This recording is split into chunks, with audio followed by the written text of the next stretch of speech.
Welcome back, Sauce23 here, and today we'll be reviewing the Geo Knife Noxiz. This is a Fabian Hobeline design. Sorry if I'm butchering that. If you don't like this version, there's two other variants. And this is a nice medium-sized knife coming in at 7.3 inches long. It has a 3.1 inch sheep's foot blade. Mine has a nice raw stone wash finish. You have a fuller on both sides of the blade. Your blade steel on this one is Bowler M390 hardened from 60 to 62 HRC, so it should have really good edge retention and good corrosion resistance. Somewhat of like a poonage right here with some very, very nice fine cut jimping. Grips that thumb really well, and then it kind of locks you in right there in that poonage. You got another little dip right here. Just a nice, interesting looking blade. There's his designer's mark right there.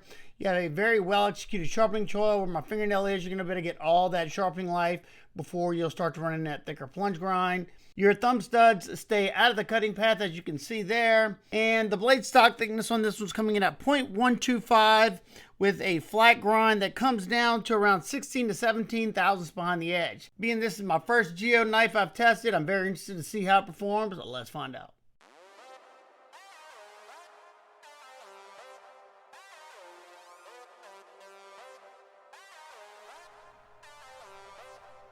This one came with a really nice edge out of box. Always happy to see that, especially being the first knife that I've tested from Geo Knife.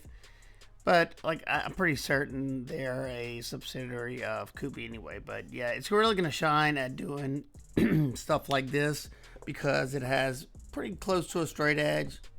I don't have to worry about sliding out of the cut or anything. Sorry, my voice is a little weak this morning, so I'm speaking into the mic. But yeah, gliding through the cardboard, no problem. And now we're going to start testing the ergos. These are flat scales.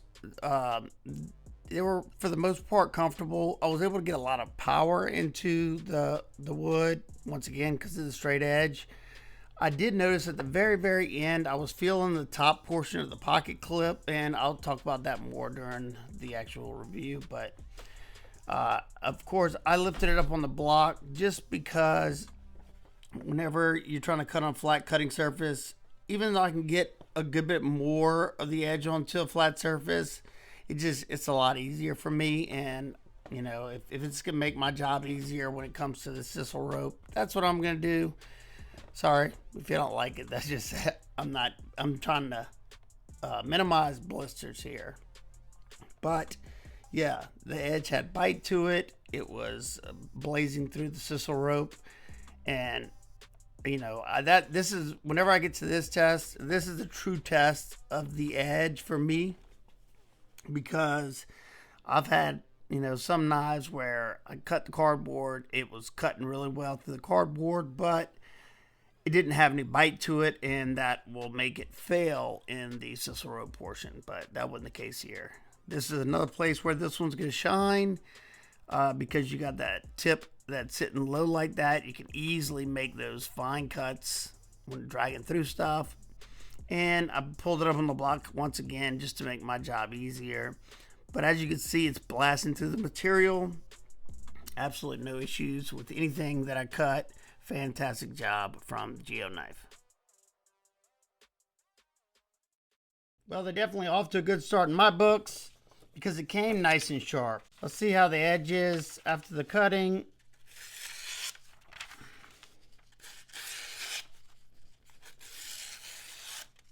Yeah, not bad. You know, it's not as sharp as it was when it came to me, but that's fine. I'm gonna put my own edge on it. I'm gonna do some more testing with this one. This is only my first Geo knife to test, so it's hard to base a conclusion on this one, but I thought it did really well. Now let's take a look at the deployment action on this one. So you have dual thumb studs. Great action. This knife is riding on phosphor bronze washers, and it's buttery smooth. It wasn't like that when I first got it, but boy, has it gotten smoother and smoother over time. Not to mention it's an adjustable crossbar lock. Right now mine's in the center. That's how it came to me. So if you want to increase it by one, you could, or decrease it by one. They definitely did a good job of tuning the tension on the Mega Springs to match this knife.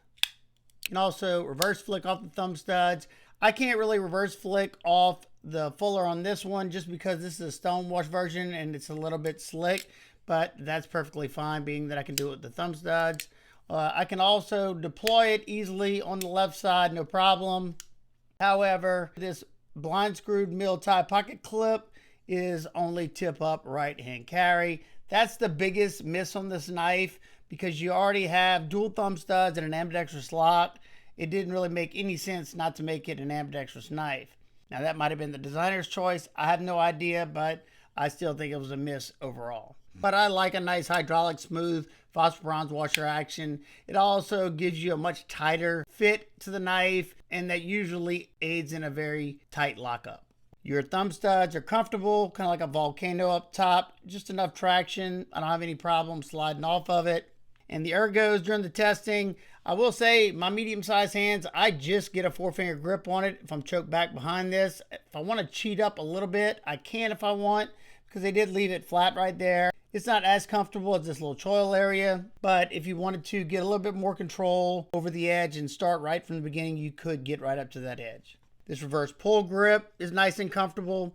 I can feel this little spot right there, but I did it a few times. It's not a hot spot. Usually I'm popping through a few things and then I turn around and do a normal cut anyway. Saber grip's comfortable. Hammer grip's probably the most comfortable.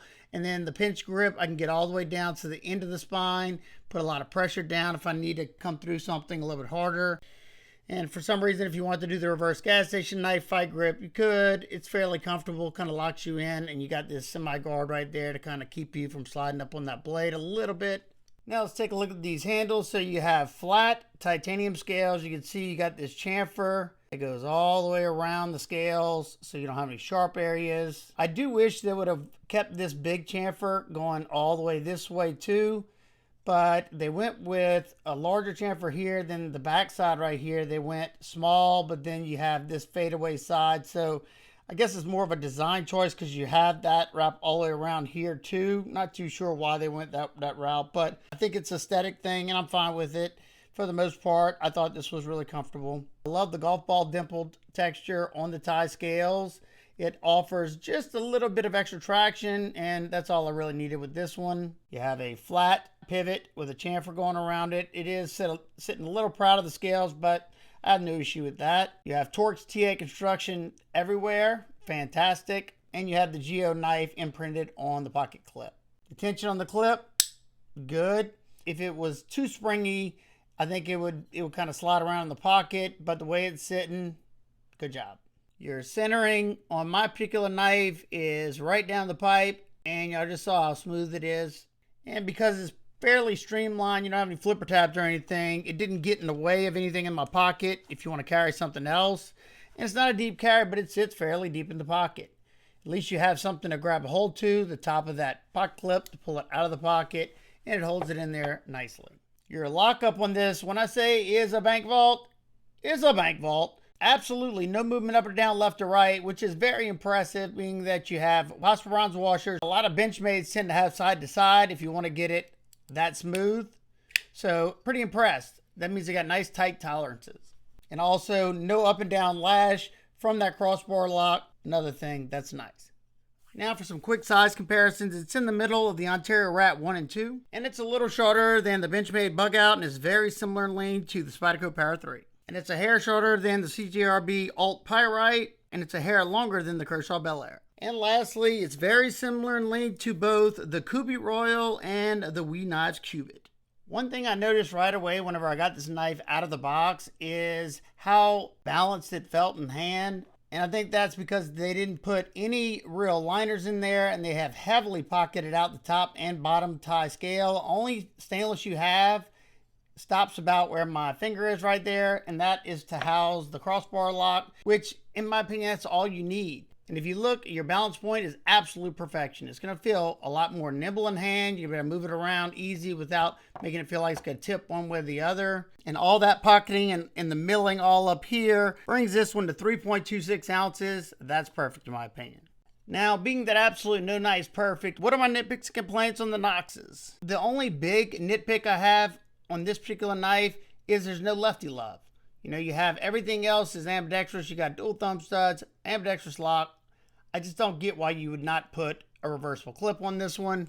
because you're secluding my lefties. And lastly, one more minor thing that I noticed. Whenever I was really bearing down during the wood shaving, I noticed that I was getting just a minor, not hot spot, but I could feel it. But if you see this pot clip, they got a nice little chamfer going right here. And because of the curve, it gets really skinny right here. And you can see right there, it's not sharp, but it can be uncomfortable if you're squeezing hard enough. And whenever I was pushing hard, I could feel that. So to me, it's a very minor thing, but just something I wanted to mention. And I just realized you have a hidden lanyard pin in the back right here. So what are my final thoughts on the Geoknife Noxiz? For the first knife that I've checked out from them, I'm impressed. I'm not 100%, but I'm pretty sure Geoknife is a subsidiary brand of Kubi. Somebody knows that for sure. Y'all can correct me down below. And if that is the case, it would make a lot of sense. You know, they're very similar, you know, in performance, action, and just the way the different variations of the knives they have, you know, very similar. It's a very high quality knife. I think they've been pricing them very, very well. And as long as they keep them like that, I think they will continue to grow as a brand. I love the aesthetics of this one. If you have large, extra large hands, it might be a little cramped for you, but you know, my medium-sized hands, I find it to be comfortable enough, and I like the overall blade shape of it. I love a good semi-straight edge blade. I love a good washer action, especially when it's nice and smooth like this one.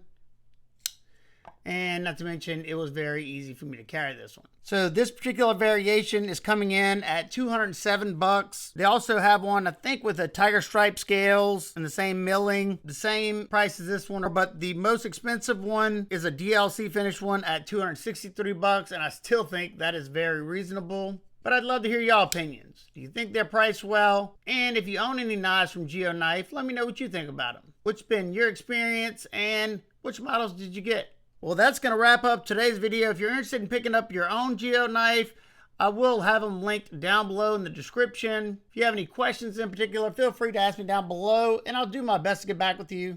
And just remember, keep these blades sharp. Smile more. Peace out.